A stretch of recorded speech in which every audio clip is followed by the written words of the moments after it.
sociedad. Energía, combustibles y más. Aquí estamos para decir la verdad.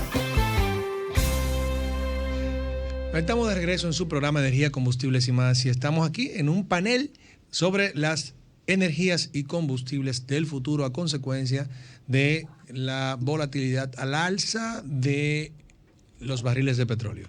Ya escuchamos a Billy Romero hablándonos sobre sus puntos de vista sobre las alternativas a futuro, y ahora pues vamos a escuchar a nuestro consultor de inversiones radicado en los Estados Unidos, Miguel Andújar, quien nos va a hablar sobre su análisis de las ventajas y desventajas de usar diferentes tipos de combustibles, recordemos, de cara al futuro. Miguel.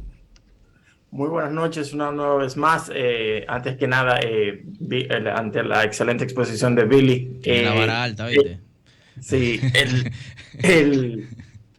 simplemente, o sea, eso confirma lo que hemos discutido un sinnúmero de veces en el programa. O sea, al fin estamos hablando de una guerra de intereses. Hablando claro, es una guerra de intereses donde cada cual está hablando, valga la redundancia, por sus propios intereses y supervivencia. Yo compartía con unos amigos la semana pasada y les decía que me sacaron a colación un artículo que yo escribí ya hace un año, donde yo decía que teníamos ya el ocaso del sector petrolero.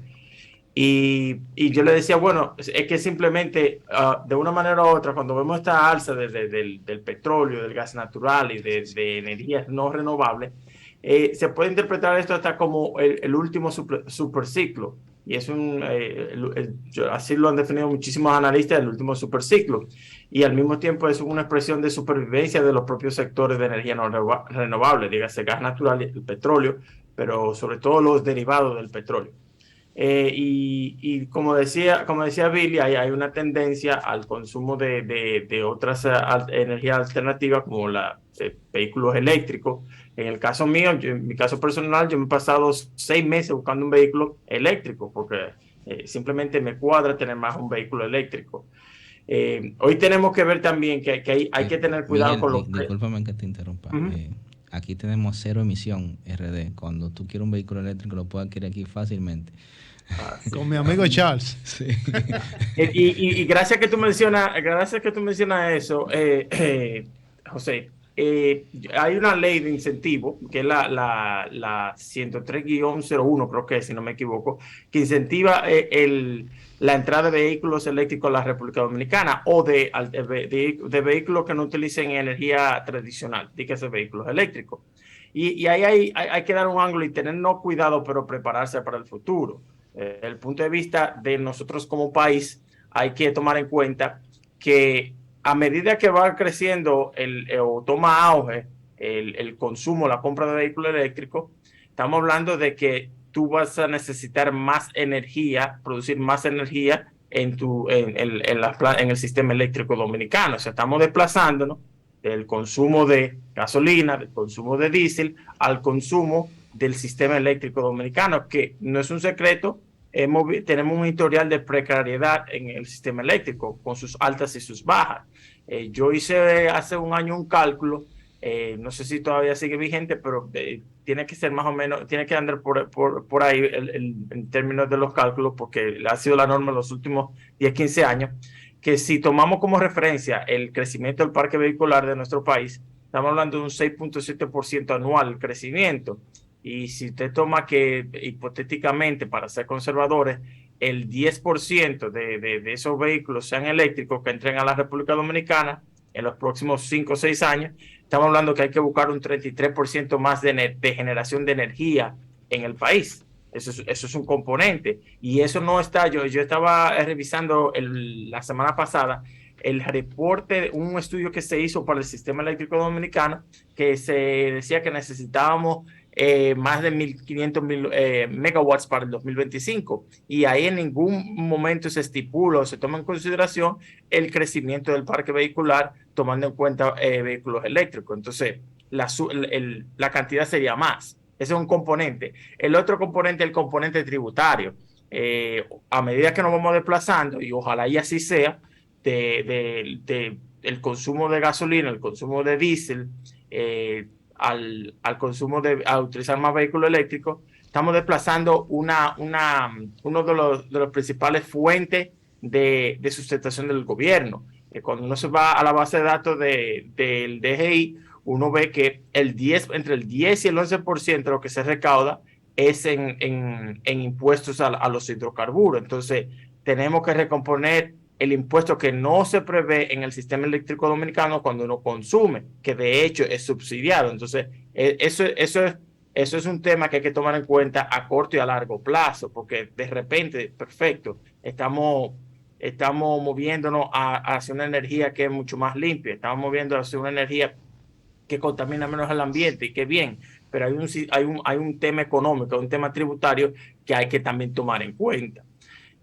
Lo otro es que, como bien decía Billy, hay un tema con los chips, y es cierto, pero el ejemplo de los chips es el ejemplo que siempre se dice que no podemos poner todos los huevos en una misma canasta. La realidad que tenemos hoy es que los chips son muy dependientes, como él muy bien explicaba, de ese rejuego Taiwán, la China. Eso es lo primero. Pero cuando nos transportamos a nuestro país, y voy a hacer una comparación, nosotros nos hemos movido en términos de generación de energía a gas natural. Hoy el 50%, casi el 50%, si no mal recuerdo, de la energía se emite por gas natural. Tú quitas Punta Catalina y estamos hablando de mucho más dependencia del gas natural, porque Punta Catalina es 30% y es carbón. Entonces, digo esto porque el mismo escenario de depender tanto de uno o dos países en la producción de un chip, de la misma manera, cuando dependemos tanto de un tipo de energía, trae consecuencias. Entonces, de la manera que yo lo veo a largo plazo, ya sea vehículos de hidrógeno, ya sean vehículos eléctricos, hay que tener en cuenta el caso de la generación de energía y el sistema eléctrico, porque no podemos, y el mejor ejemplo de eso ha sido Alemania, que se ha movido de manera brusca al gas natural y hemos visto las consecuencias. Lo mismo le ha pasado bueno, España se puede hacer lujo porque tiene Marruecos y Francia que le pueden suplir energía, pero en el caso de nosotros, si hay algo que hemos aprendido de este conflicto es que no se puede depender de un solo tipo de energía, como tampoco podemos depender de un solo tipo de consumo, porque traería problemas a corto y largo plazo. Entonces, ese es el rejuego donde hay que tener cuidado, así es que por lo menos como yo lo veo. Sí. Es bueno recordar que este segmento es patrocinado por Combustibles Nets. Te llevamos más lejos. ¿Tenías algún comentario? Andújar, tú estás muy entallado. Mira, la capacidad instalada de la República Dominicana supera los 5.000 megas, pero en base a útil, aquí hay demanda que fluctúa, si no me equivoco, de 2.000 megas a 3.000 megas. Y Punta Catalina, si no me equivoco, son 600 megas cuando ya por fin termine de funcionar. Lo que te quiero decir es que tú estás muy bien entallado, y el componente de qué vamos a hacer con esos más de 5 millones de vehículos que van a estar circulando y no van a estar pagando el impuesto, que el impuesto que paga todo el mundo sí o sí es el del combustible, porque se le taxa a todo el mundo. Pero qué punto tan interesante. La realidad es que esos sí, más de 5.5 millones de vehículos, entre 3 millones de vehículos de pasajeros, hay 1.5 millones de motocicletas. La realidad es que los EV, los vehículos eléctricos no superan 3.000 unidades, man. Eso es algo que a mí todavía me llega. Y 7.000 se estima que son en motocicletas. Y eso que el gobierno planteó hacer un cambio en su ruta de gobierno, de cambiar 1 millón de motocicletas por motocicletas eléctricas. Eso todavía está en planes. Yo espero que algún día se dé. Eso va a cambiar. El mayor contaminante son los motores de 4 tiempos de las motocicletas que ligan un aceite malo. Porque Next también vende lubricantes, hay que decirlo. Que hay que usar aceite bueno en los motores.